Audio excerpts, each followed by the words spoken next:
get into the residence. Y'all, Wendy is going to jail. Wendy is going to jail. That anyone attempted to enter the house. Just come on in here. We're going to cover this. The bedroom This is the live press conference. Wendy is going to jail. The mattress was thrown off of the bed onto the floor to give an indication that a burglary did occur. Girl. Initial responding deputies again called our investigators because of the high dollar amount that was stolen. After the initial report, following days, we made contact with 3 separate insurance companies that the Osefos used to insure their property, which is common with this loss that this type of loss that detectives actually communicate with insurance companies. Y'all come on in here. Share information. Live press conference. Come on in. Report, the Osefos contacted detectives several times to provide additional information about the alleged burglary, evidence, and missing items. They also reported the loss to their insurance company. Yep. Again, the Osefos alleged and claimed that just over $200,000 in items were stolen from the burglary. 200,000, they said. Weeks after the alleged burglary, initially, detectives discovered Mrs. Osefo had posted photos on social media wearing jewelry that matched items she had reported stolen. Specifically a diamond anniversary ring. Oh, no. Now, hold on. Detectives were provided receipts by the Osefos for the loss of items that they had purchased dating as far back as 2018. On those receipts were email addresses. We'd become suspicious that this was a false claim. On those receipts were email addresses, which detectives authored search and seizure warrants that they could access both the Osefos email accounts to attempt to acquire more evidence. The emails provided additional evidence that indicated this was a fraudulent claim, specifically Edward's communication with Wendy, and I quote, "Are there additional high-value items we can add to this inventory list? I'm trying to get the total to exceed $423,000, which is our policy maximum." So they added more stuff. Detectives worked diligently to verify the information provided and to locate the reported stolen property. It was later confirmed that Mrs. Osefo had returned several of those same items valued at over $20,000 to the place that she originally purchased prior to the alleged burglary. We can see as far back. I'm gonna break it down at the end. Just keep watching. Items that have been purchased in 18 and receipts supplied to the insurance company.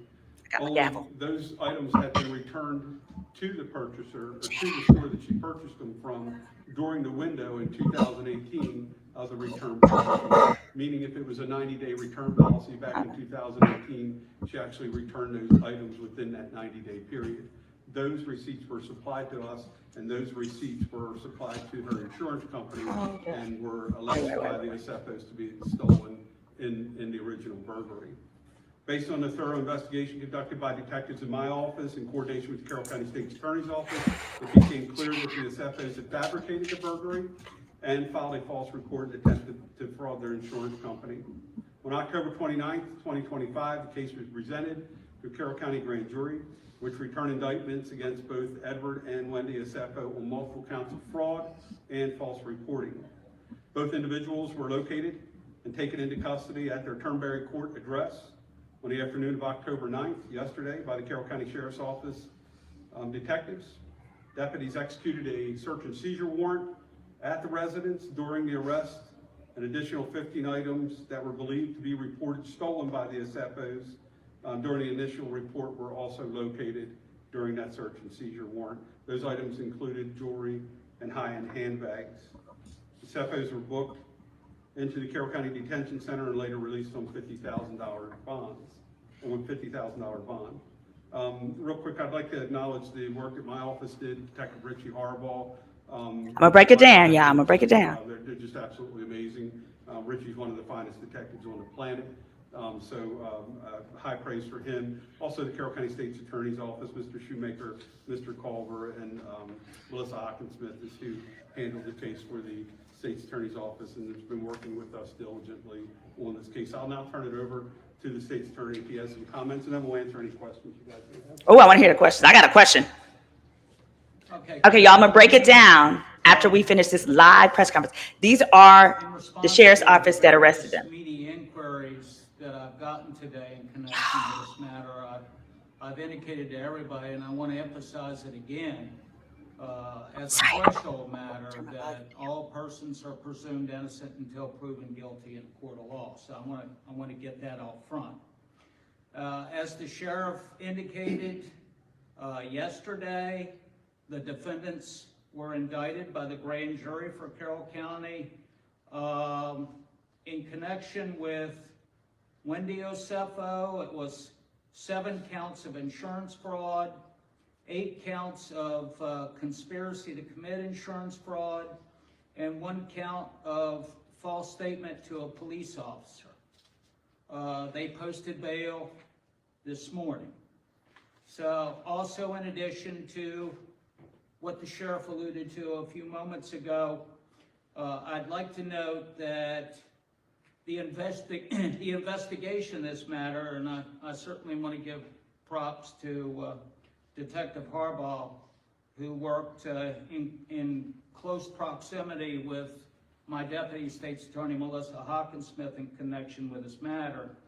But the investigation determined that on April 8th, 2024, the Osefos initiated 3 separate insurance claims for the alleged burglary and theft that occurred at their residence. And those were against Travelers Insurance, Jewelers Mutual Insurance, and Homesite Insurance Company for their alleged losses. Mr. Osefo gave reported statements to 2 of the insurance companies regarding a list of stolen items. He was also asked whether any of the items on the list had been returned, which he denied.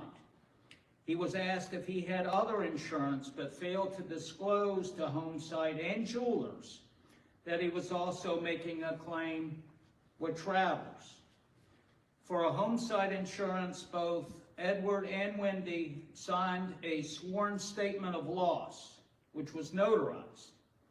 The total amount of loss claimed on the sworn statement of loss was $2,500 for the damage to the building itself and $450,000 estimated for contents and personal property. He included an inventory of reported stolen items along with receipts for the purchase of most of the items on the inventory. That claim was denied due to the failure to disclose the policy with Travelers. Ooh. And in the original claim submitted on April 8th, 2024 to Travelers, Edward is alleged to have confirmed that he and his wife were wearing their anniversary bands when the loss occurred. However, Edward called Travelers on April 10th, 2024, and said he needed to update their claim, stating that his wife's gold diamond anniversary band was missing. So that same day, Travelers settled the claim for $25,380, which included the replacement price of the band, which was $4,500. After the initial reported claim on April 11th, both Wendy and Edward signed and submitted letters to Jewelers Mutual claiming the burglary occurred and items were reported stolen. At the request of Jewelers Mutual, the Osefos provided an initial list of 57 stolen items. Included on the list was Wendy's gold anniversary band that was reported in the Travelers claim. On April 22nd, Edward was interviewed during a recorded call and did not make any mention of the jewelry claim or payout with Travelers. So essentially, I know that the burden will be on my office to show that Edward and Wendy conspired to make fraudulent statements and provided misleading information in support of making the 3 insurance claims for financial gain. I'd also note that some folks may view insurance fraud as an innocuous crime, since it only affects insurance companies. That's certainly not true. Insurance fraud affects all of us in the form of increased premiums that we all bear, so we take those offenses very seriously. Thanks. What do you got, anything? What was it that initially made you suspicious again? Can you describe what was it that, I mean, was it when your officers went and saw no damage to the house? Or was it when they started digging into this morgue? I think a little of both, because we had responded there with patrol deputies, which is customary for a response like that. But when patrol deputies got there and started walking around and looking at the evidence, they immediately called investigators who showed up at the scene, primarily because it was a dollar amount issue. But when deputies got there, they started digging into the house a little bit. And as good cops do, and detectives like them, were a little suspicious when they got there, but they started working it like a traditional burglary. So they were treating it like it was a real burglary. As they started to navigate the next couple of weeks, starting to speak with the insurance companies and share information, they became more suspicious that this may be a fraudulent claim or a fabricated incident. But it was really when a couple of weeks later they saw some of they specifically the ring that the state attorney mentions, the diamond wedding band that they observed in a social media post. That is when they started realizing that this was likely a fabricated burglary or a false insurance claim. Is it common that a burglar would enter a second floor bedroom window? I don't think there's commonalities anywhere, but I think that in answer to your question, I've seen this particular residence. It would be extraordinarily difficult to get up to that second story and go through a bathroom off of the master bedroom to get into the residence. If a burglar knew exactly what they were looking for, they would have just kicked in the front door or found another entry point, path of least resistance, and that certainly wasn't the path of least resistance to get in there. There was really nothing that indicated around the window that anybody had come into the residence. We did note that the grass had just recently been cut.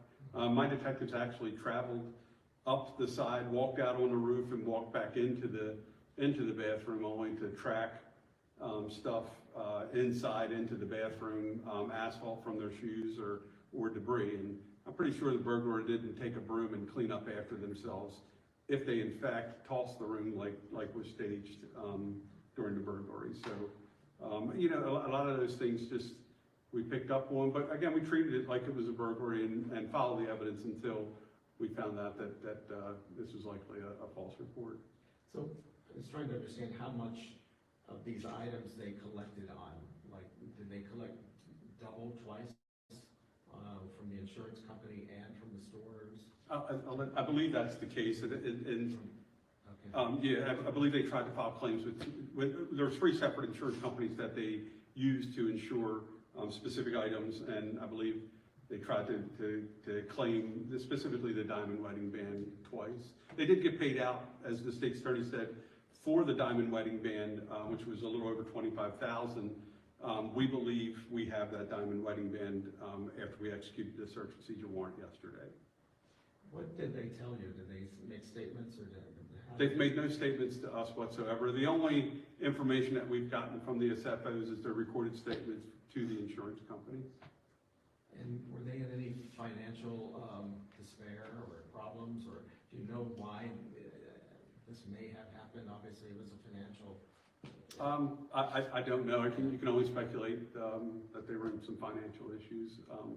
We do know that they were still filming out of the residence for this particular reality show. And that was active. I think they were in season 10, I believe. I don't watch the show, so I can only tell you what my detectives are telling me. Oh, yeah, they were so, filming. You watch the show? Oh, shoot. Yes. I've seen it, but I don't You don't want to admit it? Okay. What else do you have? I think that's about it. I don't know where this goes from here. I mean, it goes through the normal prosecutorial process. Yeah, it goes right to the circuit court, and the state attorney's office will they'll do a lot of pretrial stuff prior to this case actually going to a trial, if That's however it is. I can tell you right now that there's a hearing on council where you're apprised of your right to an attorney and that sort of thing. It's tentatively scheduled for November 7th.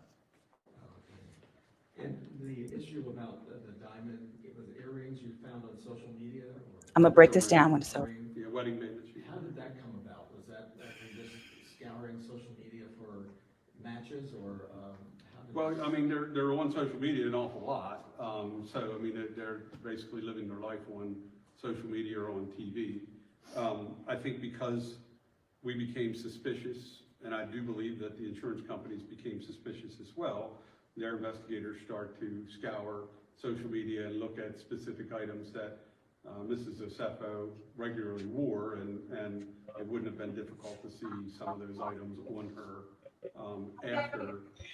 after this incident took place. You think that her status might have contributed to the investigation? I mean, had it just been a normal housewife, would she have been discovered in this manner, you think, or would this have just flown right through? No, I don't think we would have treated it any differently at all. I mean, it was a high dollar amount that they were alleging that was stolen, and so if there was in fact someone burglarizing residents in that particular area or any area of the county, we would have treated it that way. You know, crime in this county is very, very low, and so my detectives, when they get a case like this, will work it very diligently to find whoever burglarized the residence. But if in fact we believe that it's a false report, we'll investigate it the same way. So I don't care if she's a real housewife, fake housewife, or whatever she is, we would have handled it the same way regardless of who she was.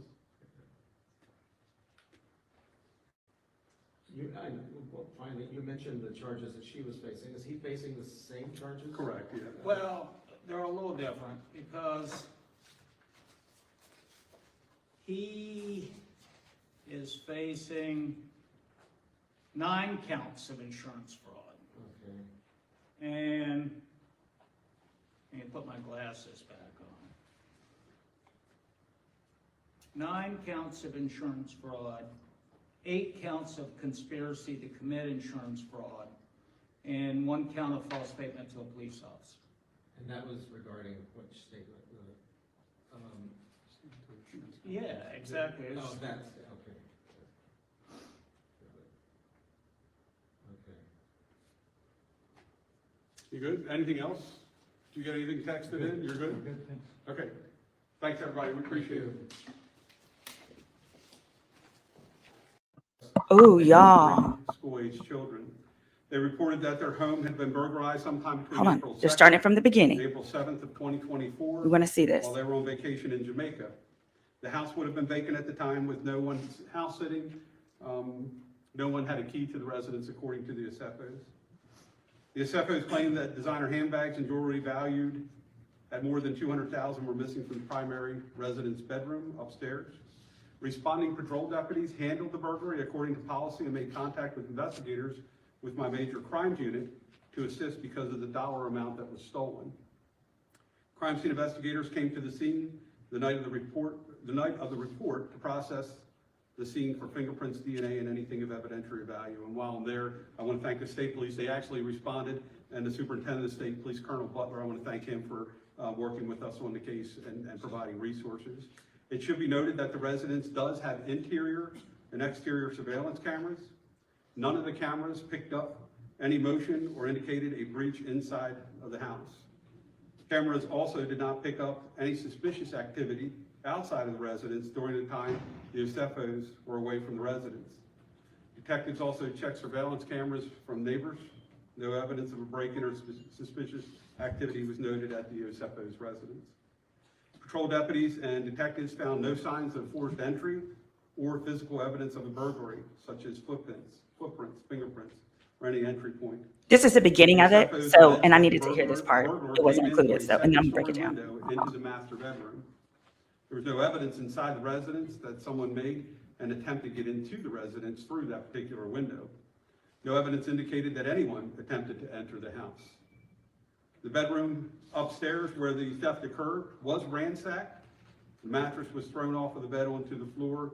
to give an indication that a burglary did occur. Initial responding deputies again called our investigators because of the high dollar amount that was stolen. After the initial report, following days, we made contact with 3 separate insurance companies that the Osefos used to insure their property, which is common with this loss this type of loss that detectives actually communicate with insurance companies to share information. In the days following the initial report, the Osefos contacted detectives several times to provide additional information about the alleged burglary, evidence, and missing items. They also reported the loss to their insurance company. Again, the Osefos alleged and claimed that just over $200,000 in items were stolen from the burglary. Weeks after the alleged burglary, detectives discovered Mrs. Osefo had posted photos on social media wearing jewelry that matched items she had reported stolen, specifically a diamond anniversary band.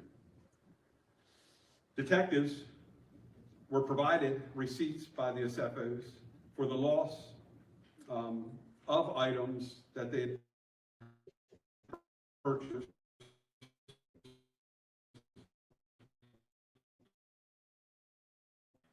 Okay, I'm about to wrap this up since it's repeating. Hold on, give me a second.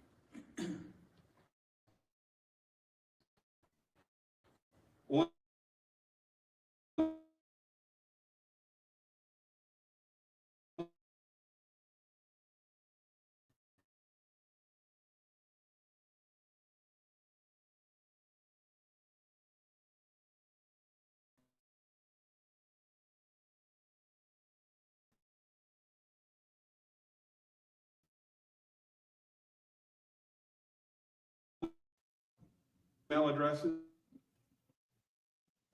we have become suspicious.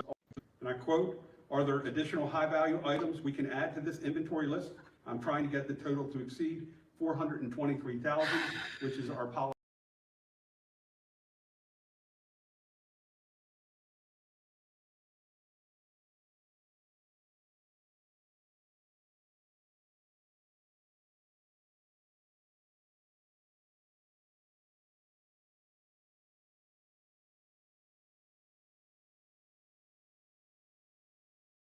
Several items that had been purchased in 18 and receipts supplied to the insurance company, only those items had been returned to the purchaser or to the store that she purchased them from during the window in 2018 of the return policy. Meaning if it was a 90-day return policy back in 2018, she actually returned those items within that 90-day period. Those receipts were supplied to us, and those receipts were supplied to her insurance company. And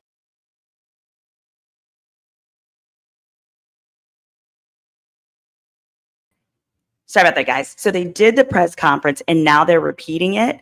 So now I'm going to break down basically what this means. It says, yeah, there was a press conference. I know someone else had said, it seems unusual to have a press conference, right, over insurance fraud. I would agree. Y'all, I'm on the beach. I'm on vacation. That's why I look like this. What have you, is I literally stopped what I was doing because I was like, hold up, wait a minute. I started getting messages. You guys started commenting. Definitely comment in the, drop any questions. If you're watching this on the replay, drop any questions that you have in the comments below. I want to make sure that I cover it, and I cover this as it continues to have updates.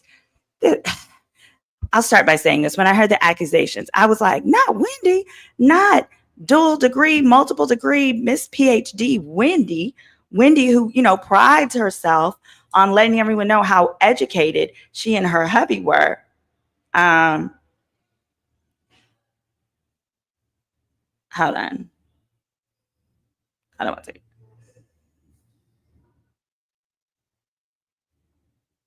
Okay, there you go. Sorry. Like I said, I was just checking into a hotel that my family was asking me. Somebody said educated fool. So we're going to start there. So let me overall, for those joining in, you just maybe saw the title that this is a press conference. Hold on. I got my gavel here. Y'all, I just played the press conference. So if you're just joining in, you want to see it from the beginning, you can roll it back, or you can just watch this live and then at the end, roll it back. But y'all, Wendy's going to jail. Wendy's going to jail. Wendy's going to jail. Maybe not hell, but definitely jail. Wendy's going to jail. This is like, we about to have some church in here. Wendy's going to jail. There's no way around this. I'm going to let you know. Oh, and her husband too.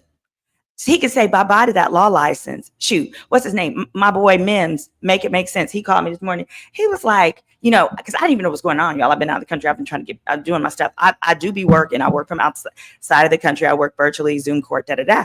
But Mims called me and he was asking me these questions. I said, what's going on? He was like, well, Wendy. I said, well, what about Wendy? Wendy who? I don't even watch the show, y'all. I was shocked to hear that Wendy's husband is wrapped up in this too. And he is a whole entire lawyer. You're right. What is it? Someone said, what happened to innocent until proven guilty? Absolutely. That is the thing. That is how the law is supposed to work. So when I say Wendy's going to jail, Wendy's going to jail, I'm saying, assuming that what these insurance companies are alleging is true, Wendy's going to jail. I mean, and not like Karen Hooger jail, right? Like a year away or a little less than a year. I'm talking for real. Here's why. So overall, her and her husband have been accused of insurance fraud. For him, it's approximately 9 counts. And for her, it's 7 counts. He's also charged with 1 count of making false statements, basically, to the police. Now, it's usually not a crime in most states to make false statements to the police. But baby, if there's anybody who know better, it would be a lawyer. It would be if someone says, I wonder if this means their contract for Bravo is up. No, baby, what this means is Bravo's going to want all this content, honey, unless they say they don't want to be covered. Oh, no, Bravo loves when people go to jail, honey. They will take that camera right up to the courthouse steps if they can. Just like they tried to do, I think with Karen, by the time she was getting sentenced and had trial for hers, I think she had said she wasn't going to return and therefore wasn't under the contract to record, etc. But here, So let me start with just the overall. I want to make sure for those of you who are listening or joining them real quick, here's what they have been charged with. All right. Fraud is the answer. So Wendy, let me see, is this up? There we go. Wendy and her hubby have been charged with fraud. Here's what you need to know. They have been arrested and booked on fraud charges in Maryland. These are state charges. That's going to be relevant. I'm going to get back to that. State charges. I'm making a note. If you're new here, I'm a lawyer, Attorney Simone, your legal bestie. I'm also real ADD. So if you want me to remember and make sure I answer your question, feel free to send a super chat or a super sticker, whatever they call that. It's where you give me $1 and then it shows up on the screen. All right. Y'all, we've got over 700 in the chat. We've got 800 in the chat. We need more likes, okay? Because that gets this suggested to others, and that's how I monetize and make this worth stopping my work to do this. All right. So it says, in addition, they were booked on fraud charges in Maryland. It says the Real Housewives star is facing 16 charges. I think that's the both of them combined because he got 9 and then she would have gotten whatever 16 minus 9 is. It says the pair was booked on Thursday, yesterday. Dr. Wendy, we're going to call her Dr. Wendy because that's what they're going to call her in a penitentiary. And she's not going to the feds like Martha Stewart. No, Wendy's going to jail. Wendy's going to jail. She's going to go to a state institution, okay? She doesn't get to go garden like Martha did unless she can try. If I were them, if I knew I'm going to jail, which they are, I would actually try and work to see if we could get these charges transferred into federal charges with state charges dropped. That way you can go to a nice place like where Diddy's going, where they've got golf and tennis and such. All right. The reality star and her husband are facing 16 charges, 7 of which are felonies. There has been some misunderstanding. Some of these are administrative charges, meaning it's more civil, but they are actually charged with felonies, multiple felonies, okay, several felonies, and those are related to the false misleading statements that resulted in the fraud. And it's fraud in excess of 300, that's so low. But apparently in their state, that's what gets you to the felony level. In fact, it's over $400,000, okay, that they are alleged to have made fraudulent insurance claims for. Now it says, according to cops, they claimed designer bags and jewelry were missing from their bedroom during a reported burglary while they were on vacation in Jamaica. And that was, this was also before Wendy was allegedly seen wearing one or more of the actual diamond rings that she claims was lost, including, it says, one of the diamond rings was later seen in a social media post. Now, when I first heard that, I was like, I don't know about that, because when I have diamond rings, I actually create, and I always get a knockoff fake version that I wear when I travel, because I'm not going to bring nothing real so you can bop me on top of my head when I travel. So part of my question and concern was, I wonder if what they saw her in could have been a dupe or a fake version, especially because she's got to wear something. Like, let's assume it really did happen, right? When you are a person in the public eye like she is, oh God, y'all look at that lace. We'll get to that later. But when you're in a public eye, you have to have your ring on, right? If you don't have your ring on, it raises questions. So my first thought was, well, could it have been that she has a fake ring that looks just like the real one? Well, the police claim that when they did the search and seizure on their home, that they obtained what they believe to be the real ring. I don't know about that. We'll have to see. You've got to test the ring to know if it's real. And then secondly, the police also claimed that some of the bags and things that she was claiming were stolen. There is videotape footage of her actually returning those items. But here's what I want you to peep. Y'all, you see that smile on their face? Generally, that's the smile of innocent people, not well-educated crooks and criminals that actually did it. Here's why I say that. Because her husband here is an actual lawyer, it makes me wonder if they feel like this is so dumb, this is so ridiculous. The truth is going to show that this is, for example, a fake ring that they found that I have, because I haven't yet bought and replaced the correct ring.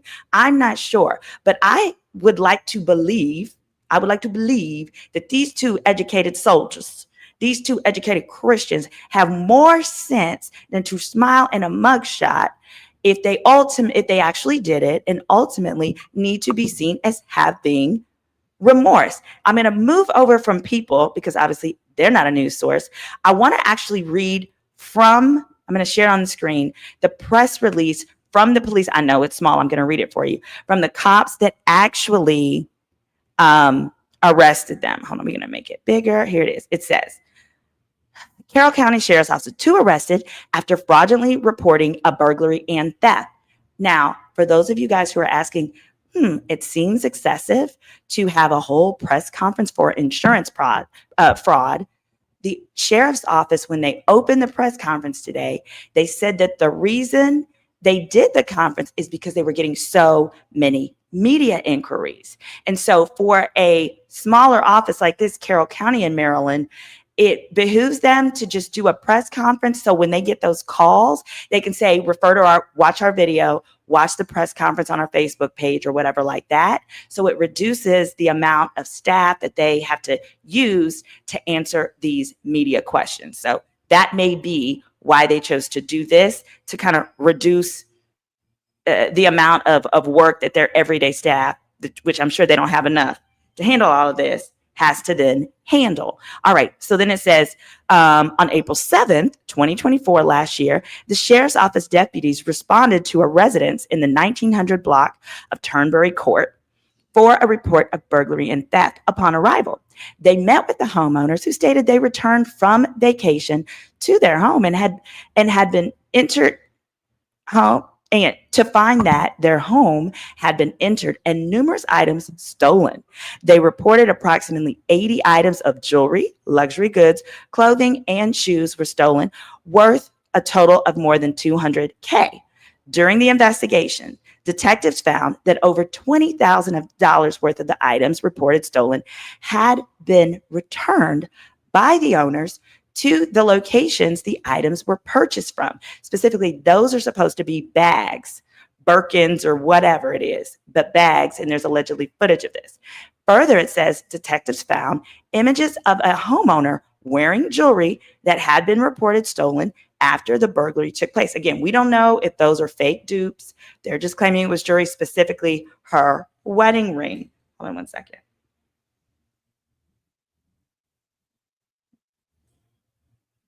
Hold on.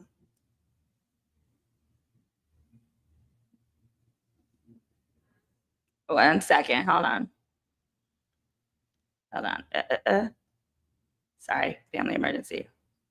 Then it says, it goes on to say, on October 9th, the investigation was presented to a grand jury yesterday and the homeowners were indicted. Search warrant was issued for the residents and arrest warrants were issued for the homeowners identified as Edward, we can call him Eddie, 41-year-old male, lawyer, living at that address, and Wendy, a 41-year-old Dr. Wendy, also living there. Both were taken into custody where they were formally charged. Now today, they posted bond and were released. I think the bond was $50K.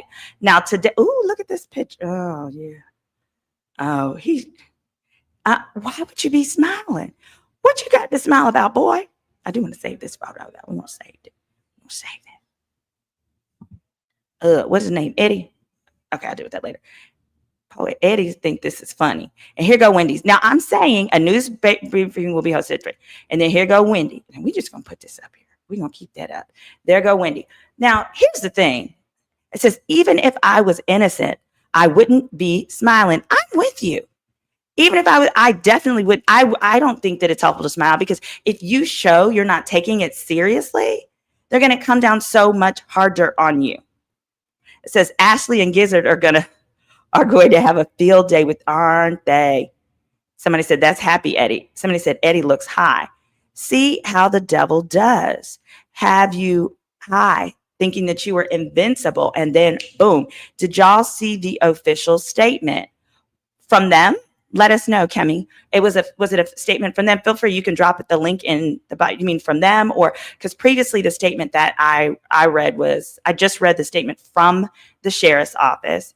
But they also revealed some facts in this press conference. So let me also add, it says, police investigation determined other items they said were stolen and been purchased. The prosecutors alleged that the couple claimed a $450,000 personal property loss via insurance. And one of the things that was particularly alarming to the police, and I'm going to get to the section where the police talk about what it was, or the insurance company rather, in conjunction with the police, what was it that made them think like, oh, this could be fraud? Part of it is when you supplement your offenses here, or sorry, the property to a large degree. So I think initially they only had like $200K worth of stuff. And then they came back and basically it was clear that they tried to push the dollar value past the policy limits. So apparently the policy limits were about $450,000 for possessions inside of the home. Also, they made claims with 3 different insurance carriers. Now I tell people all the time, this is one thing, if you get nothing else from this, they did the right thing in that you have your homeowners, which you have to have if you have a mortgage. Then you have a contents policy, which is usually that says they're going to cover up to a certain dollar amount of the contents. And you also need to get a jewelry policy because most homeowners will only cover up to like $10,000 worth of jewelry loss. So if you have an engagement ring, if you've got some special jewelry from your granny, that's a separate policy. So they had a policy, according to the cops, from someone called Jewelers Mutual or something like that. Then they had a traveler's insurance policy. And then they had a third policy by somebody called like Home Site. They also claimed like $25,000 worth of damage to the home. It said, let me also, they've been together 14 years, and they talked about how great their marriage is, this, that, and the third. Now, here we go. I'm going to make sure, I want to break down, here it is.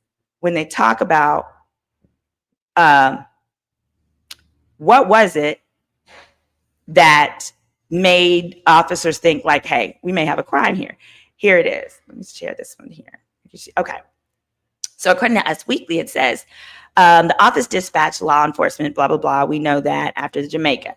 It says a police report mentioned that officers found, quote, a screen with damage laying on top of the roof, but noted that the window itself wasn't even locked, was not locked. Well, that doesn't necessarily mean anything. Especially if the upstairs window, you could forget to lock your window. I don't worry about my upstairs windows as much because they're upstairs. And then it says a police report mentioned that officers found, quote, a screen. Oh, I said that. It says that it was not locked. Then it says to go in or out of that window, one has to step on the toilet. The toilet lid was down and had no debris on it. Okay, the police stated. Okay, meaning I guess they feel like it was an inside job, perhaps, because there was no indication that someone entered from outside by lifting the window, coming through, and then stepping on the toilet. I don't know. Maybe they wiped off their footprint. I don't know if they watch Forensic Files like me. Then it said when the sheriff's office personnel stepped onto the roof and then back into the home, they tracked roof, quote, grit back inside the house. And it says the Osefos had an ADT system and a ring camera. And it says police determined that the Osefos activated the alarm system before they left on vacation, though there was, quote, no motion detected inside the residence during their trip. So that can indicate, y'all, let me know your thoughts in the chat. That can indicate an inside job. Now, if you're joining us now, we've already watched the live press conference. Now we're talking about the allegations, and then we're going to talk about how much time potentially they are facing and why the title of this video is Wendy's Going to Jail. Wendy's going to jail. All right. This says there was actually so they last spoke about, this was about no motion was detected in the residence, despite them having two alarms on, basically the ADT, and they had a ring alarm. It says there was actually there was activity such as package deliveries on the ring camera that was monitored by the Osefos. Eddie later gave two statements as part of an insurance investigation where he denied that any of the missing items had ever been returned to a store. This is key. He was asked if he had other insurance, but failed to disclose to HomeSite and to jewelers that he was also making a claim with Travelers Insurance. Let me speak to that as an attorney. That may be because, remember, Eddie's a lawyer too, and I don't know what kind of law Eddie does. Put in the chat if you do. Some people may have misunderstood, even as an attorney, when you are asked that, if, first of all, whoever he made the claim with first, he may have only been answering it with respect to, do I have other insurance for this item? So, for example, if it was the jewelry, all the jewelry is covered under the jeweler's policy, which was with Jeweler's Insurance, whatever that company was called. So I may not, if I'm telling them about my personal property inside their home, right, which is covered by Travelers, and Traveler says, do you have any other coverage? Well, my jeweler's policy doesn't cover personal property. So I may say, well, no, I don't, because I don't have anything else that would cover this thing. Also, the third policy, which was HomeSite, I believe what that covers is damage to the home. So if I'm telling, stay with me here. I want to just make sure, and I'm gonna look at the comments so you tell me if this kind of makes sense. If what I'm telling, let's say, Travelers about is the contents, the personal property that is non-jewelry, and you ask me, do I have any other insurance? The implicit question is that covers these items I'm telling you about. Well, I'm not going to tell you about the insurance company. I won't necessarily tell you about the insurance that covers my jewelry, because I'm not making a claim with you about jewelry. And I may not tell you about the insurance that would cover, them doing $2,500 of damage to the home structure, because I'm not making a claim with you about that. That's a different policy. You see what I'm saying there? It says, it looks like they just came from a Diddy party. Oh, I don't know if you're talking about me or somebody else. And then it says, someone said the boys weren't feeling their dad when he said Eddie was expanding into other states. Was the expansion allowed to? I'm not sure. But I just want to make that clear, because I've made insurance claims before and they've asked, do you have other insurance? And I'd say not for this. Because, for example, if I lost a piece of jewelry, I'm not making a claim on my auto insurance policy, even though, yes, I have auto. Yes, I have health. Yes, I have homeowners, because they're not going to cover it, right? Then it goes on to say, it says, here's, according to Us Weekly, initially, the claim with Travelers reported that Eddie and Wendy were both wearing their anniversary bands when the robbery allegedly occurred. 2 days later, Eddie called the insurance company to ask about updating his claim because Wendy's gold diamond anniversary band was actually missing. Now, hold on. That would make an alert to me, because how you don't know your wedding band is missing? If you're on vacation, you either have your wedding band or not. Now, remember, the band is in addition to the diamond. So it's generally, you have the diamond ring and then the band that goes up underneath the ring. You either have it or you don't. But the reason it may have been left off is if Eddie made the report, Eddie may not have written it down, if she was telling it to him. Because remember, Eddie is the lawyer. Travelers, it says travelers then settled the claim the same day for $25,000, including $4,500 for the price of a replacement band. Now, hold on one second. I got a little, I'm going to switch to this real quick. I'm going to put an excerpt. I'm going to play this real quick from the press conference again real quick. Hold on. Based on the thorough investigation conducted by detectives in my office in coordination with Carroll County State's Attorney's Office, it became clear that the Osefos had fabricated the burglary and filed a false report and attempted to fraud their insurance company.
On October 29th, Sorry about that, guys. The case was presented to Sorry Carroll about County that. Grand Jury, which returned indictments against both Edward and Wendy Osefo on multiple counts of fraud and false reporting.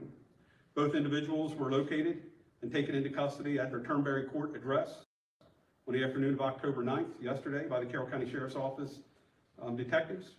Deputies executed a search and seizure. Okay, so that was just a part of the excerpt. If you want to watch the whole thing, you can scroll to the front of the video. But here's the thing, y'all. One of the main things, so it says that they made the claim, right? So from travelers alone, they got $25K, but then it wasn't enough. So what happens when you have these kind of claims and you go back, which apparently is what they did. So they got their same day $25,000 and then they wanted more. Then it says April 11th. Let me share this screen. There we go. April 11th. It says, Wendy and Eddie, yeah, then they both submitted letters to Jewelers Mutual alleging that 57 items were stolen in a home burglary. That makes me think 57 jewelry pieces, since Jewelers Mutual is for jewelry. And then it says among the items that they listed in their claim were gold diamond anniversary bands that they previously reported to travelers. Now, you can't do that. You cannot double dip. Even if you pay for 2 policies, you can't recover under 2 policies for one lost item, if that makes sense. Even if it says the diamond should be GIA with a serial number, easily checked. Ooh, so yeah, is the serial number inside? I actually don't exactly know. Oh, yeah, refresh or fast forward if you can't hear it. Sorry about that. Can you hear me, Abida Shid? There we go. The sound should totally be on. There we go. Okay, good. You just had to refresh. Thank you so much. Okay. But yes, so part of what they're saying here, according to Us Weekly, is that it was the same items, but that they made insurance claims with 2 different companies for the same. And again, usually your travelers, your homeowners policy will only cover up to such dollar amount. Usually, like y'all tell me in the chat for yours, but usually it's like $10,000 for your jewelry. So that's why you go and you get a jeweler's policy. So it says, but the issue there is they listed the same items for 2 different companies and got paid out by both companies, or at least attempted to get, it says they got paid out. It says among the items they listed on the claim was the gold. It says Eddie reportedly made no mention of a jewelry claim or a payout from travelers when he was later interviewed April 22nd. This was last year. Carroll County investigators became suspicious about the circumstances surrounding the break-in after discovering that some of those stolen items worth at least $20,000 may have been purchased and returned for full refunds prior to the burglary date. I wonder if those are items she wore on the show, like wore them on the show and then returned them. Because, people were saying that she did that, which there's nothing wrong with doing it. Just don't lie about it. It says, for example, police used evidence from store records, social media, and emails to reportedly confirm that a $1,450 Dior t-shirt that was reported missing was returned to a store January 14th of 2023 for a refund, while a Gucci leather wallet bought in 2018 was returned 2 weeks later for $940. Hold on, how do you return something in 2023 that you bought in 18 Gucci? That's amazing. Hit that like, y'all, and hit that subscribe. That is amazing. Oh, someone asked, I get that you can't recover both items, but is it legal to submit both to see which one will cover? Yes, that is totally okay. You can absolutely, and I always encourage you to give a full list to both, but you have to tell them that you also have policies with these other companies so that companies can work together and make sure you're not going to get paid twice for the same item. Excellent question. Excellent question.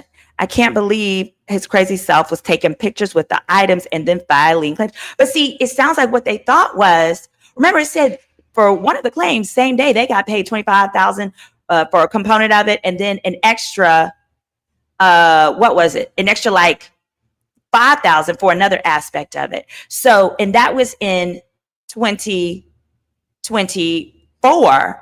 But that a year and like 4 months earlier in 23, they had already returned the items to the gosh darn Gucci store. God dog. So they probably thought, okay, we have gotten away with it. Part of the question is going to be how much of this scheme, because this part of their charges are conspiracy, and we're going to get into how much time they're facing. How much of the scheme did the both of them know about versus was it one person whose idea it was? And could there be an innocent spouse on the other side? It's not looking like it because it said, so it confirmed that a Dior shirt was returned January 14th, but we don't know who returned it. We don't know if that was him or her. Then it says the investigation also uncovered photos from Wendy's Instagram account taken before the robbery where she was wearing her diamond band, which was distinct for its multiple rows of diamonds and a V shape on the side on her left finger. And police later obtained an image taken after the burglary where she appeared to be wearing the same ring on her finger, despite the couple reporting it missing to travelers. Wendy's ring was photographed prior to the burglary for an appraisal, and thus the police matched the jewelry to an image taken April of 2024. Then it says elsewhere, detectives obtained an email that Eddie allegedly sent to Wendy 5 days after the reported burglary with a full list of items supposedly missing from the home. And he asked if there was any, quote, additional high value items we can add to the inventory list. I'm trying to get the total to exceed $423,000, which is our policy maximum. He said in an email. Hold up. Ooh, I got to speak to that right now as an attorney. Time out. That statement absolutely should be excluded under attorney-client privilege. Because that's what you do is what, and it says what he said wasn't wrong. If he says, is there any other additional high value items we can add? I'm trying to get the total to exceed this number, which is that doesn't mean he's lying. It means by high value, he's like, we don't care about things like tennis shoes or cheap stuff, because what happens is the insurance company depreciates whatever you put on there. So the easiest way to get to your insurance cap is if you put higher value items, because they're less likely to be depreciated. But also, that's the type of comment a lawyer sends to their client all the time working on an insurance claim, because we want to make sure we haven't missed anything. And we will remind our client, hey, your policy limit is this. Therefore, if you got anything else, you better send it to me, particularly high value. Don't tell me if they drank some of your Boone's Farm. Don't tell me if they drank some of your Ciroc and you got some Ciroc missing. Tell me about the expensive-ish. It says Karen is free and Wendy is on bond. It says claiming to match or exceed coverage is suspicious, so the robbers cleared you out. Now, that would be unusual. But you got to remember, he's both a lawyer and her husband. So I can see how they may be able to get that statement out. But the bigger issue, though, is going to be if your claim starts at $20K and then you're trying to push it up to $423,000. That's really strange. It says when police issued an arrest warrant, they simultaneously conducted a search and seizure at their home. Investigators said they recovered at least 15 items that were allegedly stolen during the burglary. The investigation revealed that the Osefos to be burdened by substantial debt. Now that I believe. Now, their response for their rep said Dr. Wendy and her husband are back home safely with their family and in good spirits. They're grateful for the outpouring of concern and support from friends, fans, and colleagues. The Osefos, along with their legal team, look forward to their day in court. At this time, they respectfully ask for privacy. Go back to this. This is what I care about. The investigation revealed the Osefos to be burdened by substantial debt. I knew that when the girl went and got a new face. I knew that when she showed up with a new face, okay? This one. I knew. That girl sat up there and got a whole new face. It was going to be problems. Hold on. It was definitely going to be some problems, because now it says here, and a new body. Yeah, she did all this. Listen, you were a professor. He was a lawyer. We don't know how. Let me see. What type of law was it? Edward Osefo. Let me see. Lawyer. What kind of law is this? What kind of law does he practice? Oh, here goes LinkedIn. It says attorney. He went to Georgetown. Okay, that's great. Oh, then took his picture down. Attorney. He went to Rutgers. I didn't see what kind of law. I can tell you. Sometimes I can tell you how broke somebody is or isn't by the type of law they do or don't do. RSMUS is where he worked. Oh, I don't know what they are, okay, but I'm gonna find out. RSMUS is the law firm. SMUS law firm. I'm gonna tell you right now. Edward Osefo. We're gonna find out, y'all. Hit that like. Priorities messed up. Baby, TV will get you every time. It will get you all the time. RSM law firm. I'm not seeing it. Oh, here's an article. Everything to know about him. Everything to know about her husband. Come on, y'all. We gonna be messy together. We gonna be. You're not about to leave me out here on my own. What I'm trying to confirm is what kind of law he does, because it says that they were laden with substantial debt. It says after she joined the Housewives more than 2 years ago. This article is from 2023. Viewers met her husband. Who cares? Who cares? She's a political commentator. Nobody cares. Get to him. He studied law before marrying her. Okay. Who cares? He beat the allegations from season 6. Okay, I don't even know what those are. He later worked for an accounting firm. Oh, wait, let me see. What does it start with? He's Nigerian who married her. They met as teens. Before Eddie and Wendy started their family, Eddie was studying to become a lawyer. According to his LinkedIn, he received a degree in computer engineering, then an MBA from Rutgers Business School, and a law degree from Rutgers Law. Ooh, then he went on. Oh, he only did 1 year at Georgetown, which is your LLM. That's, no offense, that's kind of easy to get into. No offense. Eddie later worked for an accounting firm, Price Waterhouse, as an intern, and later as a full-time lawyer for 6. Okay, that's great. Now he works as an attorney for RSM in Baltimore. I'm not familiar with them, but it may be like a tax attorney. Besides being a father, well, he's not working there no more. We know that. So they thought they had some financial problems before. Shit. Oh, it's about to be bad now. Shoot, it's about to be real bad. Let's talk about Eddie and what he's facing. Number one, this type of crime, which is insurance fraud, is what's called a crime of moral turpitude. So under the law, not only do you get your license suspended, but you get disbarred if found guilty. Yep. It said that hold on.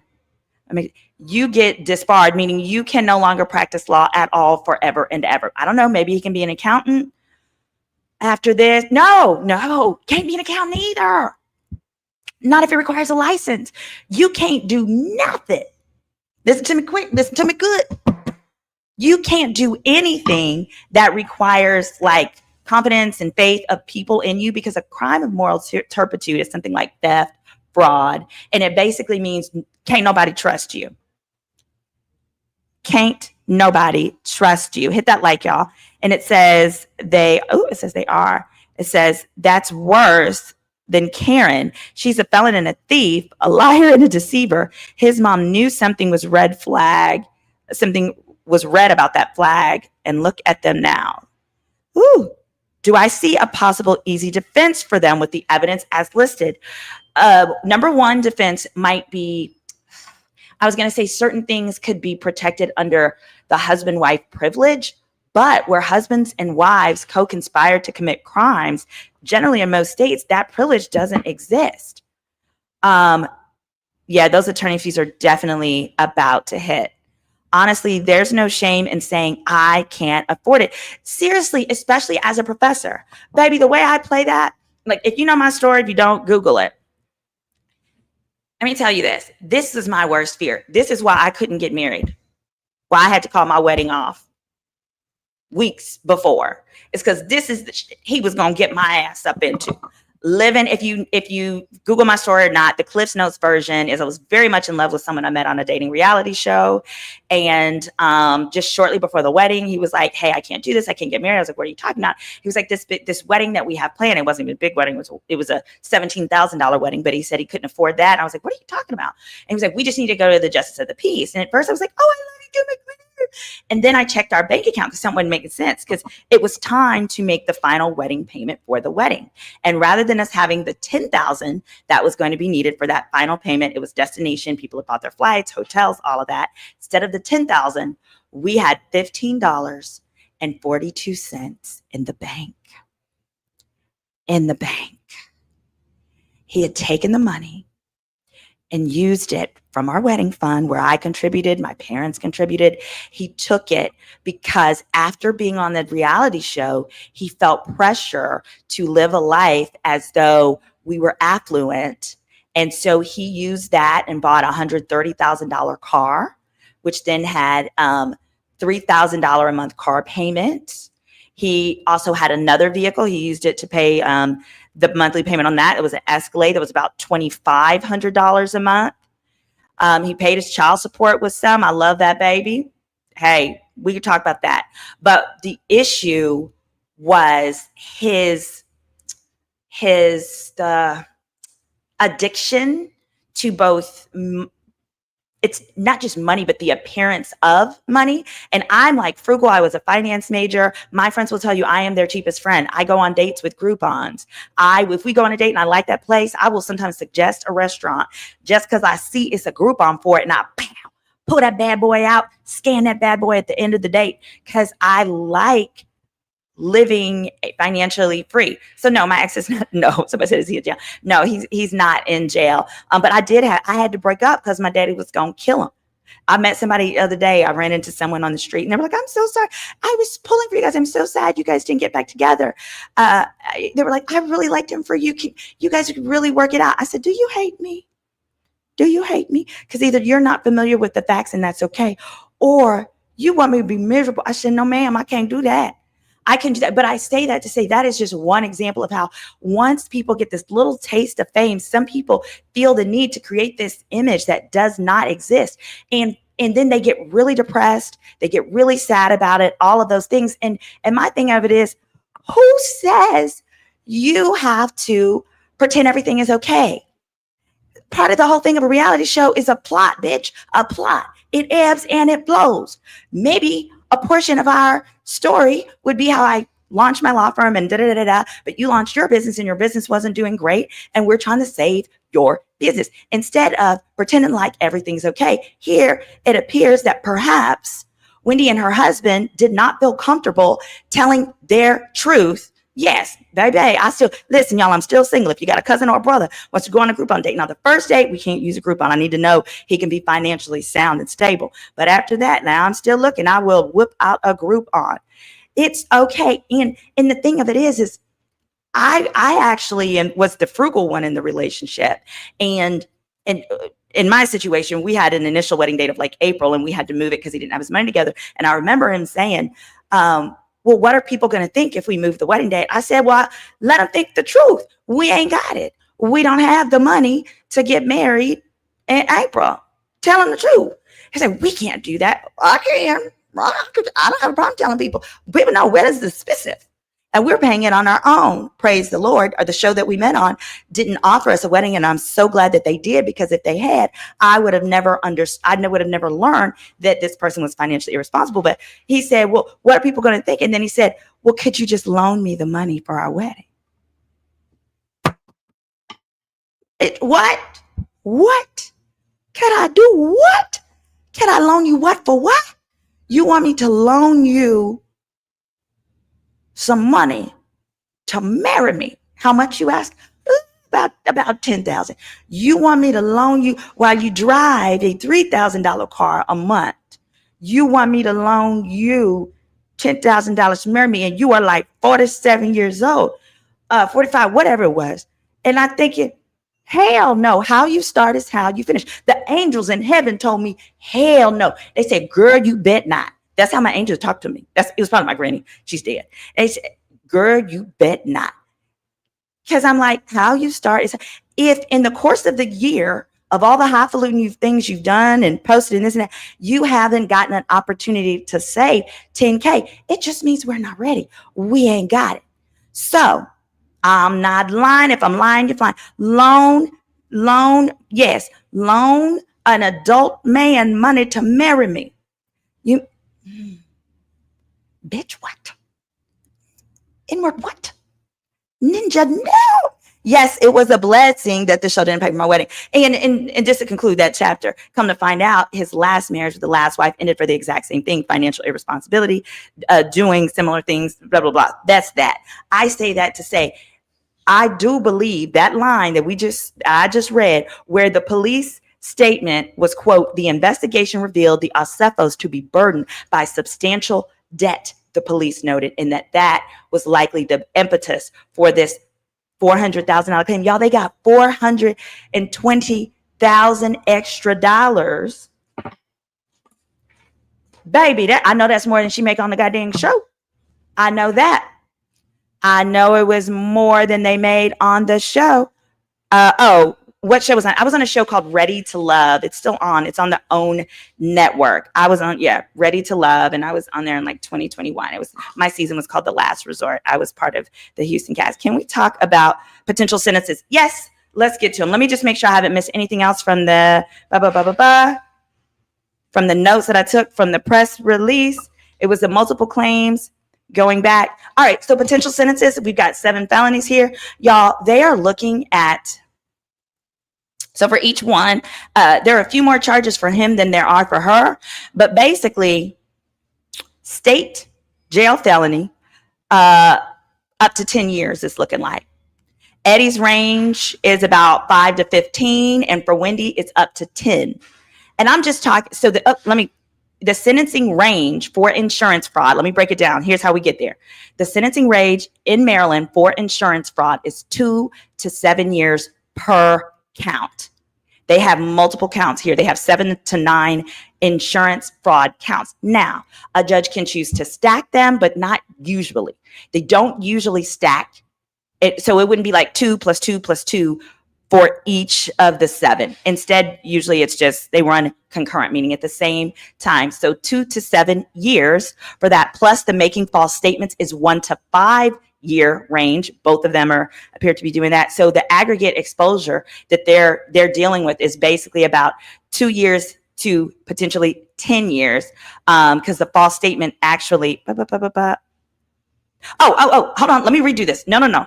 I'm going to give you the max, and then I'm going to give you realistic for each one. Insurance fraud, let me clarify. Insurance fraud, whether you're Wendy or you're him, the max sentence in Maryland is 10 years. But the realistic sentence is 2 to 7. And that was the one where they've got, like, each got 7 to 9 charges. And then for false statements, it's up to 10 years for that, but more realistically, 1 to 5 years. And then, so when you aggregate that, so basically they are looking realistically, although they could face up to 10, realistically 2 to 7 years. And that would be 2 to 7 for the insurance fraud, with 1 to 5 for the false statements. Those would run concurrently, meaning whatever the insurance fraud charges, assuming that that's going to be higher, it always would be, than the false statements, then that would be what they would serve. So it looks like Wendy is probably going to be facing at least 2 years state prison. Yeah, I don't want this for them either. 2 years state prison. Hit that like, y'all, if you're just joining, and hit that subscribe if you've missed us. I'm your legal bestie, Attorney Simone. I break down celebrity legal cases. He was a tax lawyer. Yeah. So here's what happens. Even though right now it's just allegations, he's just been indicted, his law firm is going to suspend him, remove him, whatever. Thank you, Leslie. Thank you so much. Yes, it is a lot, girl. His law firm will remove him. He's no longer, if he was a partner, that's it. He's going to lose his partnership. He may or may not get paid for what you paid to pay into the partnership. But he cannot practice law until this gets resolved. It's likely going to take at least a year for this to go to trial, unless they choose to expedite it. Leslie, thank you so much for the super sticker. I really appreciate that. May I ask how much debt they're in? I don't know. We don't know that yet, but trust and believe it will be revealed through this investigation. You know what? While we're here, let me try to do a quick little background check on them. Let me see. Let's see. Y'all know I do background checks. Let's see. Hold on. Let's see my little. I'm going to see if I can see any liens in either of their names. Tax liens, any types of liens, give you an idea of their debt. Hold on. We're going to find out together, y'all. Live and in charge. Live and in charge. My poor family is like, where did you go? Okay. Hold on. We're going to find this out together. Hold on. Give me 1 second. I'm pulling it up. Y'all know I don't play by my background checks now. We need to know. That's why I love paying attention to comments, because, all right, here we go. Now, I don't know if Wendy's real name is something else. Wendy Snuffleupagus, whatever. Osefo. Okay. But we about to find it. Because, you know, sometimes Nigerian people. Okay. Yeah, that's not her real name. Here, let me try Edward. Edward. Because she got a. I know she got a. Osefo. I know she got a different real name. Hold on. Edward. Hold on. I don't think I'm spelling the name right. Eddie. Maybe I'm not spelling their last name correctly. Because you know they probably Osefo. You know, they probably got like some other, like a real government name. Oh, I'm about to find out. Okay, Edward. Let's try it. What is Wendy Osefo real name? Oh, okay. Her real name is Wendy Ozuzu. We about to find. Okay, let's try it. Oh, hold on. There's a few names here. Let me try this. Hold on. Wendy. We gonna find you, girl. Because I want to know. Okay. See, I don't know if this is still her. Because that says, do y'all know if she ever lived in North Carolina? We're gonna try this one. Oh. We're gonna see. We're just gonna see. Wendy Ozuzu. We're going to see. I'm gonna see if it looks like it's her. No,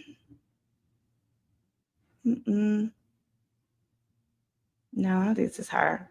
We're gonna try it again. Wendy. Let me try. Wendy Oni Osefo. Let me try it.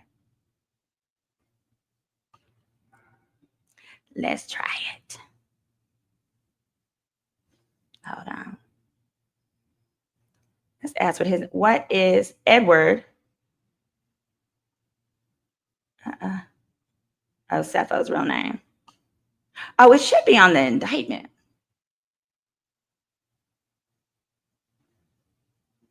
It says it's Edward.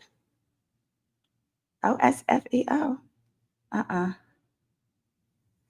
Edward. Let me just keep trying. Oh. Yeah, something's up because, yeah, no, I have to do it. No, it's not coming. Because I know they got some tax liens or something. It's something that's going on there. But I'll be back with that later. Let me just see. All right. Any other questions? We're going to try and find it. I'm going to get into it's Wendy. Yep. Okay. I did check that one. Hold on. I got some different software that I have to use. I can't use it while I'm in Mexico. My good. Somebody said that's not a good picture. I can see her lace front. No, absolutely. If you're born, it says if you're born a citizen, you can't be. That's right. They cannot be deported. But if you are a naturalized citizen, then they can take it back, especially for fraud. Does anyone know what type of citizenship that they have? I don't wish deportation on anybody. Does anyone know what type of citizenship they have? See, the indictment will have their real names. That's why I need to see the indictment. Y'all, literally on my notes, I said, going back to Africa. They may have to go back to Africa. I'm not saying that they're not citizens because I don't know enough to know that part yet. But the reason I'm saying they might have to go back to Africa is because they're not going to be able to work over here. She's definitely not going to be able to be nobody's doctor, professor. And he's definitely not going to be able to be nobody's lawyer, accountant. He has an engineering degree. Ain't going to be nothing. You want to take your talents back, go to West Africa. Ghana is a real nice place. I done been. You got to go back to Africa, girl. Now, Africa's nice, so that might not be a bad thing. But a lot of them have, yeah. So if they are naturalized citizens, especially in here. Oh, it says she was born in Nigeria. She said it in her speech at the Nigerian Day Parade. So if you're born, you can still be born over there and be a U.S. citizen if your parents at the time are both. Oh, somebody said all those degrees down the drain, just like doo-doo, poo-poo, and TT. Going right down the drain. Wendy's going to jail. There's no way. Let me tell you. Okay, here's the thing about insurance fraud. The reason why I am confident that this is not the types of charges she's facing are not the kind that you can simply walk on probation and not have to see the inside of a cell is because insurance companies like making examples out of people who do this, especially prominent people, celebrity people, people that are well educated and know better because these crimes make rates go up for everyone. And if they give you a slap on the hand, if they give them a slap on the hand, other people are going to think, oh, it's no big deal. So what ends up happening is the prosecutor, you know how like if usually there's a victim, let's say it's DV or something, the prosecutor will generally at some point consult the victim to say, hey, here is what we're going to offer them to give them a plea. The prosecutor does that with the insurance company. And generally insurance companies are very big sticklers. They want a public charge. They want something that will be a deterrent to anyone else. Oh yeah, he's not going to be able to get nothing, a barber's license. He going to have to go back. Like I said, you're going to go back to Africa. And then now all their assets are going to be, it could very likely be frozen up in this foolishness. Now, it's not like civil asset forfeiture where they may have to forfeit their home. They own the home. They have a mortgage on it, but they were paying on the home, prior to these shenanigans. However, courts may freeze some of their accounts to try and trace where the money went. And they will be, if found guilty, right now this is alleged, but if found guilty, they're going to be forced to pay restitution in the amount of something much in excess of what they actually stole. It says, what happened to the kids' trust funds? Well, oh Jesus, y'all, Lord, if there is any indication that trust fund was contributed to after they got this allegedly unlawful insurance money, then that trust fund will be in trouble too. That at least some of the funds could be up for seizure. Do I think someone snitched on them? No, I don't think anyone snitched on them. Because what it is the insurance companies had their ears and nose up from the beginning. There are certain types of facts, certain types of claims that just trigger an insurance investigation, even when they're perfect. I had a client, I could not figure out why it was the claim. Their claim was for a car, that their car was stolen, and it immediately went over to the theft unit. So if you make a claim when your policy is new, or if the dollar amount is a certain level, or even if, like here, you start with a claim that has this dollar amount for the items, and then you increase it, all those things trigger for the claim to then be moved over to basically the theft department. So it says, yes, she talked about the trust funds on the show. Somebody said they snitched on themselves. Yeah. And I think what may have made them think that they were in the clear is because they returned the items prior to ever making the insurance claim. Not all of them, but some of them. And I think we're talking Birkin bags, purses, even something that was returned to Dior was returned, they said, in January of 2023. This claim wasn't made until April of 24. It says insurance companies have investigators. That's right. They call the stores on your receipts. They watch social media, do background checks, review prior. Absolutely. All of the above, especially, yes. Someone said they're both, oh Lord, they're both naturalized citizens. Oh, shit. Oh, Trump's going to come for them. Trump is going to have them on the next boat smoking back to Africa. Oh, thank you for the birth name. I do appreciate that. I did look it up. I think it's the software that I have. I'm not in the country, so I have to use a different one. I have to get somebody running for me. The robbery probably looked staged. That was the first thing. So the police stated that they looked at it, the staging, and the police had concerns with, like, how could this have happened? So they said this burglary occurred while they were in Jamaica, but they had an ADT alarm and they had Ring camera. It picked up motion for package deliveries and various other things, but there was zero motion whatsoever that was detected for any type of burglary. It was also, they said that, like, I guess the screen for one of the windows was taken off and thrown on the roof.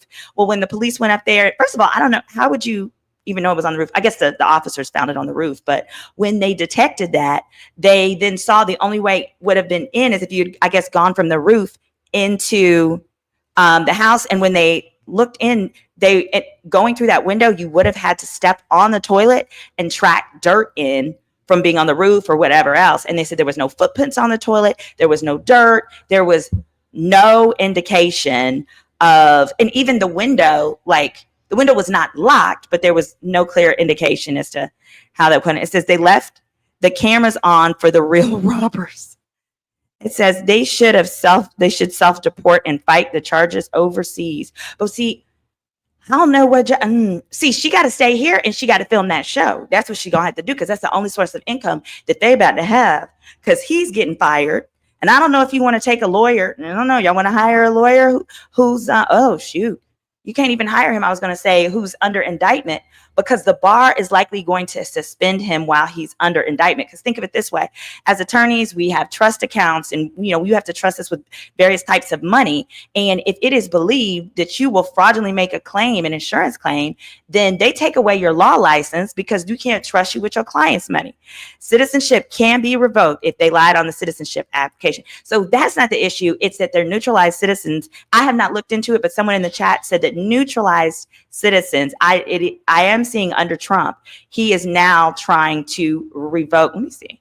Hold on. Let me search for myself. Can neutralized citizenship be revoked after found guilty of felonies? That's true. It says no, it cannot be revoked for a crime committed after naturalization. Okay, Trump is trying to change that, but this is saying basically naturalization, or at least here, according to the ChatGPT, didn't always get it right, but it is, here, that is what, there we go. Woo! Oh, yeah. They done been through a lot. They done put us through a lot, y'all. What do you think? What do y'all think based on what you have learned about the offense so far? And again, if you're here, if you want to watch the live press conference, just roll to the beginning of the video. It's there. So here's kind of the summary of where we're at. Hit that like, hit that subscribe. If you want to send me a little super sticker, I appreciate it because I'm poor. I'm poor in the same way that Wendy is poor. But Wendy didn't want to acknowledge being poor, and instead, allegedly, they have committed this insurance fraud. Can you imagine? Think about what would you do with an extra $420,000 for the year? That is certainly a great way to create the appearances that were created on the show. Yes, someone said they can't be deported for real. No, naturalized, you cannot, which is how it should be, because naturalized is you're supposed to get all the rights as though you were born here with naturalized citizenship. It says debt will make you crazy. We've seen it time and time again, right? What was it? Apollo went to jail for committing fraud, which he claims he felt pressured to keep up appearances because of them being on the same darn show. I think Peter been committing fraud and crimes, but Peter went to jail keeping up appearances after being on the Real Housewives. The white boy, there's a few of them, Real Housewives, the Italian people. But now the husband went for mortgage fraud, but the wife went actually for bankruptcy fraud because she lied on the bankruptcy documents and didn't disclose all her money, but it's all keeping up appearances. Yes. Wait, when was Eddie a drug dealer? Eddie was no drug dealer? He was a drug dealing lawyer. He was a drug dealer before he was a lawyer. And then Giudice, thank you. The Giudices. And then you've got Erica, whatever her name with the G, from Real Housewives of Beverly Hills. Her husband, I don't think he's going to jail because they said he don't have his senses. They always say that about wealthy old Caucasian men. But that man stole millions from his clients. And therefore, same thing, keeping up them doggone appearances. And Joe wasn't a seasoned citizen either. That's right. And Joe got deported. So let me know in the comments if you had an extra $423,000, y'all, is what they allegedly is what the fraud is for. 420. That's a lot of money. You'll be all right. You can be all right. Oh, wonderful. Someone said they're happy that Eddie is his company. That's always good. I figured he probably was. And it's accounting and it's law. So I don't know if he has an accounting license of some sort. If they don't suspend it, he can do that instead of practicing law. But my experience with your law license is the minute an indictment like this comes down, they suspend your license until it gets cleared up. Because under the law, we view indictments as basically strong indication that there's been some evidence of you doing something you didn't have no business. It says, oh, he does have the cannabis company. That's right. So maybe that's how they can, but perhaps their debt is related to his businesses too. That can happen. That can happen all the time. And I also say, as a correspondent, Wendy was a correspondent, not legal, but for various topics. That doesn't pay a lot. I don't know if she has an agent, but that doesn't pay a lot. Good. Eddie has a brand, so Eddie could be bringing in some funds outside of practicing law while they are battling this. As far as a defense, I think the biggest defense so what we went through, what we also went over y'all earlier in the video, is what they are facing. Is it realistically 2 to 7 years? It could be up to 10 years. They've got 7 to 9 felony counts plus a making false claims count. Realistically, 2 to 7 years prison time. You do not get probation if found guilty on all of these counts. Now, if it was one count, if they got, for some reason, you can always negotiate a deal and got it down to something like one insurance fraud count. Okay, maybe then you could face a probation sentence, but I don't see it because of how educated these people are. So the insurance company is going to feel like they knew better, as well as how high profile, and they will want an example made out of them. It is 9 different insurance fraud counts, because a large part of this is that they had multiple insurance policies. They had 3, and you were supposed to tell your insurance carriers if you have other insurance. And apparently they made claims and listed the same items on multiple policies, which it's unclear whether they actually got paid twice on any items, or if the allegation is just they tried to get paid more than once on an item and did not. It says, does Wendy still have her candle business? I don't know. Yeah, examples will be made. And it doesn't help. Is Peter Thomas a citizen? I don't know. It doesn't help that she created this era, but I'm more educated than you all. That I was, listen, I never understand people who do that when you ain't got no money. Who cares if you got 17 degrees that you have not paid off yet from the U.S. government, by the way? If you got 17 degrees, but you're making less than someone with none, zip it. Zip. You are never going to see me run around talking about my degrees. I might talk about a deal I've done, but I grew up 3, 4, 5 generations of educators, 4 generations. And one thing I know is that degrees do not equal wealth, especially if you're Black. Often degree was a sign of status in our community, especially back in the day of the 1900s and stuff. Because segregation, this is my final, with segregation, teachers would, you live in the community. And so a family, if you were the teacher, a family would want to host you up so that their kids could get extra lessons. So the teacher was literally on par with like a judge and stuff like that in rural Black communities, even all the communities back in the day. So teachers were very prestigious. So that's why it was great to get a degree. But you run around telling all these people about your education and you got more debt than gosh darn, shoot, O.J. Simpson. He's living up under that debt, y'all.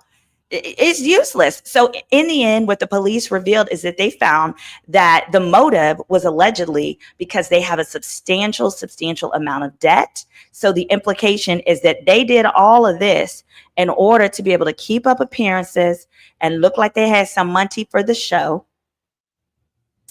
rather than just coming up on there and being like, ooh, you know, I left academia, so, you know, it's tight here, y'all. Like, there's nothing wrong. You can make it fun. You can make it funny. Where are the children? I don't know, but they got in and out. They put up their bond, which was $50K each, made their bond, and they're on out and they're home, and they're going to fight their case. And last but not least, the only defense that I can see so far with the facts presented is if they say, you know, no, those returns were not the items, the video footage of me allegedly returning things were not the items that were claimed. They were similar items. I buy a lot from Gucci or whatever, but they're not the identical items. And or that, oh yeah, if you saw me with a ring, my wedding with a wedding band on, I had a duplicate made that is not real. That was $25, and you need to be able to have the receipts and provide all of that to show that it was not, in fact, a hoax, and that these items actually were taken, and that you did not later, you know, you weren't later seen with them, etc. That is the only defense that I can think of at this. Oh, and then I would, in addition, I would add, sorry, I'm in Mexico. I'm in the business center. I would also add that, oh, Your Honor, we did not lie about the other insurance coverage when they asked me, do you have other insurance? Because that's one of the claims, is that they were asked if they had other insurance and they did not disclose the other insurance to the other companies.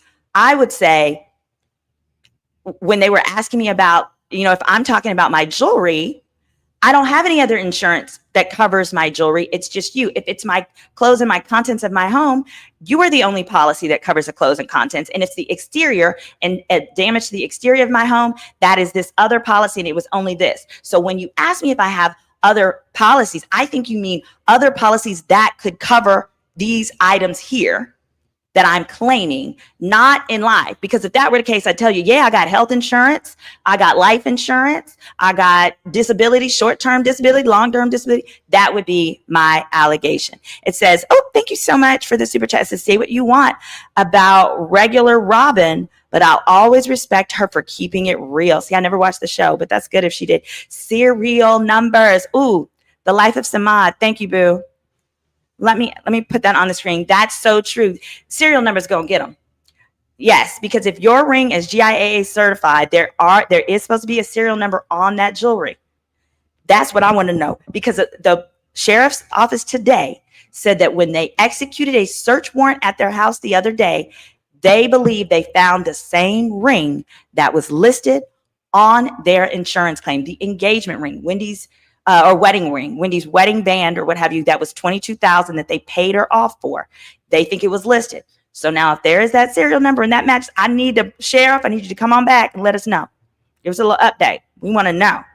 Tell us about the doggone serial number. Thank you as well, Leslie, for the super chat. And thank you, Sammy, for the super chat. Okay, on that, put your questions below. Hit that like as you go out and hit that subscribe. I'm your legal bestie, attorney Simone. And this is Girl, Is That Legal? Let me know what other topics you want me to cover this week. Bye.